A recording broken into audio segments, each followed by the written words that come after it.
My message to Canadians, first and foremost, is I understand this sucks. This is not what anyone wanted for our Christmas holidays. Yesterday, amid growing concern over the Omicron variant, the federal government announced new advisories against non-essential travel, and some provinces have now altered their public health measures ahead of the holidays. The notion that we could just, cancel Christmas in an excess of caution, I don't think reflects what Albertans would be willing to tolerate. We've been in this fight for almost 2 years now. We're all tired and wanting this pandemic to be over, but we're not done, not yet. So, after almost 2 years, are Canadians tired of heeding advice from their politicians? It's Thursday. I'm here with, at issue, of course, Chantal Hébert, Andrew Coyne, and Althea Raj. Good to see everyone. So, new advisories against travel. Some provinces like Ontario reducing capacity limits. What are we making of the way politicians are responding to the threat of this new variant at a moment when there is, it seems, a lot of fatigue, rightly so, inside the population? Althea, you want to start? I think politicians have learned to take decisive action quickly and are waiting less than what we saw last year. Is it quick enough? I think a lot of people would say no. I think you're also seeing the federal government at the Liberal Party is taking a more prudent approach. We saw on a call this week that they were hoping that the premiers would agree to the banning of foreign travelers, people coming to go skiing, for example. Mm-hmm. There was pushback from the premier, as you see in Ontario right now, where you could still go to the restaurants and there is no capacity limits on that. And in Alberta, for example, that's probably not the response that you would expect. You're even hearing it in the Conservative Party, who is being, Aaron O'Toole is not telling his MPs, for example, not to travel. Yet last year, David Sweet basically got, tossed out for going on a vacation. So there are different approaches to managing this crisis, and I think federally what you're seeing is that whoever is in that hot seat, the minister, really does matter. I think that there's a different tone, a more forceful tone because of Jean-Yves. Certainly more decisive. I think that seems to be the case too. Chantal, go ahead. Yeah, well, it's one thing to sound decisive, and it's another to have the capacity to implement the so-called decisions that you made. Sure. The case of you saw the decision that we were going to test some travelers that come in through airports, but not some others, when we never had the means to test actually most of them in any event, was a great example of the difference between what you want to do and what you're able to do. And I think what happened to the Prime Minister with the premiers this week was that he also suggested they should restore quarantine and testing at the airport, but they don't have, and the provinces do not have people to spare to do that. And so after all this time, you would want them to think about something that makes sense rather than something that sounds decisive. Yeah. Andrew. Yeah, you're seeing a more rapid response, shall we say, and more forceful sounding. But it's striking when you look at the types of measures that are being proposed. They're generally things that don't ask a lot of sacrifice of people. So we're going to get a lot more booster shots. We're going to get a lot more tests. But we're not going to see much in the way of, lockdowns and restrictions on movement. Maybe that's appropriate. Maybe that's the stage we're at now. But I think it's also a recognition of public fatigue. Yeah. And I wonder whether that's an unfortunate situation because I fear that we're once again falling behind the exponential numbers. This thing is going to grow, it's doubling every 3 days. And it's hard for us to wrap our mind around that. So people are once again saying, what's all the commotion? Nobody's died from this yet, for example. I'm afraid we may once again fall behind the curve of what's actually necessary. Chantal, you went in there? I'm not sure. Yes, I do think that it's not just people's fatigue. I think it's government's fatigue.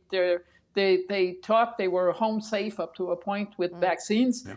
Now, not only are they finding that they're not, but I don't think they've gotten their minds completely around the reality of what's happening and what that is going to mean.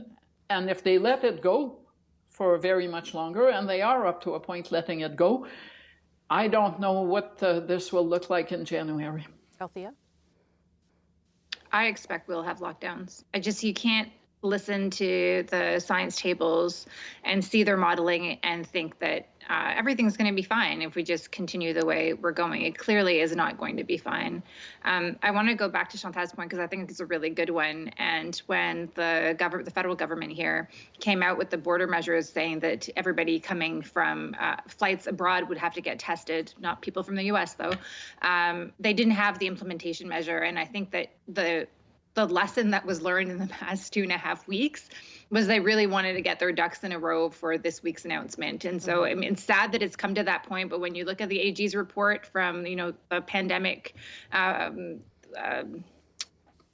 lack of checks, the kind of the chaos that you have rules, but they're not actually followed, at least, it's sad that it's taken this long to get to where we are, but at least the government is recognizing that implementation is a key part and it's not just the announcements. So the fact that there's all this different kind of political messaging, because it doesn't seem coherent, certainly from one province to the next ahead of the holidays, because they're taking different approaches and federal advice is different. We don't recommend you travel, but you're not banned from doing it. How does all that sort of factor into how people are supposed to deal with this and how politicians deal with it? Chantal, yeah.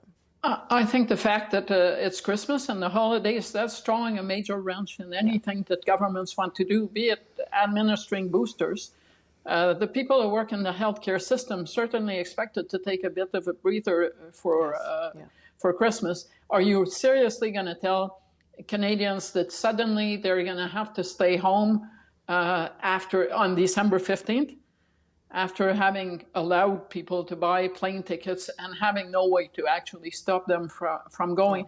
Yeah. And when I talk about the difference between sounding decisive and actually implementing, I don't just mean Justin Trudeau and his government, who I believe have failed that test 2.5 weeks ago. I also include provinces that say we're going to offer boosters to everyone 18 and over. Yes. Okay, but do you have the means to do it? And do you know that you're actually giving those boosters to the people who need it most? I'm not so sure. Andrew? Everyone was taken by surprise from this. Everybody is scrambling to catch up, and therefore you're getting a lot of mixed messaging. And as Chantal says, a lot of wishes and hopes that might be taking the place of actual policies. I don't doubt that we may yet end up in lockdowns, but we'll wind up with them 2 or 3 or 4 weeks too late. And as I say, once again, the arithmetic of it is going to confound us. The evidence does seem to be that this is a milder virus in its effects. But if you get enough cases, then even with a lower, death rate per cases, you're still going to have a lot of deaths. Yeah, Althea, last word. And even that's not actually totally clear. I just want to go back to something you said about the not travel. I feel like at some point people need to take their responsibility for their own actions. The federal government, it will take them a lot to say, do not travel. They tell you don't travel to Afghanistan, but, avoid all unnecessary travel basically means don't travel. They have said don't travel over 9 times during that press conference this week, and they have been laying the groundwork for that messaging for the past few weeks. If you go abroad, you could get COVID, and then you're stuck, and you have to pay that bill, and your insurance may not cover you. And the government, why should it be to the taxpayers who followed all the rules to come pay for you to leave that other country? You might not even be able to get on a plane if you have COVID. Yeah. People need to realize that it is a risk that they are taking themselves, and it should not be up to the government to come and save them. I feel like Chantal has one more thing. Yes, except that when you live in a province, I'll name Quebec, and the health minister 4 days ago is saying it's okay to party with 20 people. This is 4 days ago. Today, hospitals, because hospital workers are not safe from this variant. Hospital workers are going to Christmas dinners and falling ill. Yeah. How would you want people to say, I need to take my responsibilities when they're getting all these conflicting messages? 21 months ago, a global pandemic reached our shores. Few of us had any idea how long it would last or the toll it would take.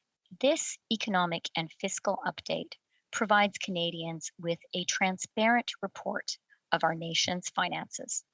It also includes targeted investments that will ensure we have the weapons we need to finish the fight against COVID-19.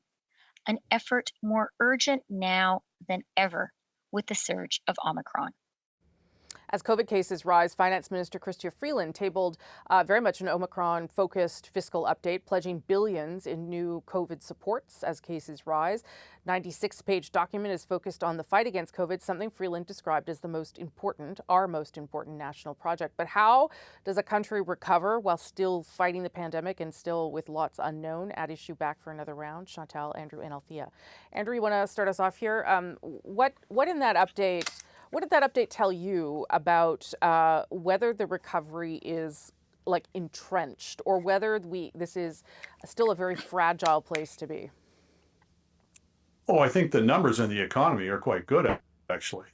We've recovered all of the lost ground in both output and employment. I think they make a point of saying that GDP for this year is exactly what they predicted back in the 2018 budget. And politically, you'd think that would present a problem for them because a lot of the spending was justified, not just in the name of fighting the COVID, but also, stimulating the recovery. Well, the case for stimulus has kind of fallen away. They're supposed to be encountering the fiscal guardrails by now, and we're not hearing a whole lot about that.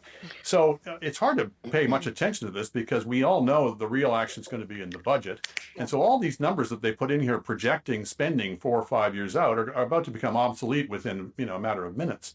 So this is a problem with all of these exercises is they always march out these seemingly modest increases in spending for the next 2, 3, 4, 5 years, and no one goes back and checks, well, wait a minute, did the whole curve shift up in each iteration of this, which is in fact what happens. Each spending track that they issue is 10, 15, 20, $30 billion higher every year than the one that preceded it, but we tend to forget that. Yeah, and become inoculated to the size of the numbers too. Chantal. Okay, 3 points. That excerpt you played actually aged well. It actually sounds more appropriate today than it did on Tuesday, which is really what you want if you're going to be doing this exercise. Sure. Second, yeah, we did get a good sense of the lay of the land, but no roadmap. And no one is denying that. The roadmap is supposed to come in the next budget. But what I find interesting about that is that it has allowed Chrystia Freeland to keep a lot of expensive platform commitments on hold, to be put into play in the budget or maybe not. And I found that really interesting, that the commitments are still there, but she still has the capacity to speed them up or slow them down in that budget. Althea? I was surprised, not from this economic update, because I think it could have been a separate piece of legislation, but some of the things that they promised in the election, that election that was supposed to be fundamental, that was the reason why we were bringing the country to the polls, was because, the times required it, big, bold change. And there is nothing. Like, even there was supposed to be a tax increase on the big banks effective January 1st. They have ignored that completely. That could have been in the fiscal update. It is in the fiscal update. It's basically COVID related. There's $5 billion for BC, obviously, to help them, and money for Indigenous, the children, the $40 billion, some of it backdated from the previous year. To Andrew's point, he's entirely right. This will be all the projections that are now that looked quite rosy, and I think have taken some of the sting from the Conservatives' attacks, won't be there in the spring if they come forward with all of the spending. I think the question, though, is will they actually come forward with all that spending? Will they argue in the spring that that spending is no longer needed? Or that they just don't have capacity for it. Or has that to be they're paced focused on because growth and productivity, and that circumstances have changed, and that they don't need to be spending all that money anymore. Yeah, Chantal? But that actually is okay. Up to a point. I'd rather have a government that gives itself more time to see where the dust is settled than a government that rushes to give you big ticket items that maybe are not needed or maybe can't be afforded. Last word, Andrew. Yeah, and one of the fundamental differences being they don't have the Bank of Canada to buy up the bulk of the bonds anymore. So with inflation, running near to 5%, they've got to be very mindful of, at what interest rate can they tempt people into buying their bonds in the future. Okay, we're going to leave it there, everybody. Thank you very much. We'll sort of see you next week, but I won't really see you because anyway, good to see you tonight. Thank you, appreciate it. Andrew, Chantal, and Althea. Thanks, guys.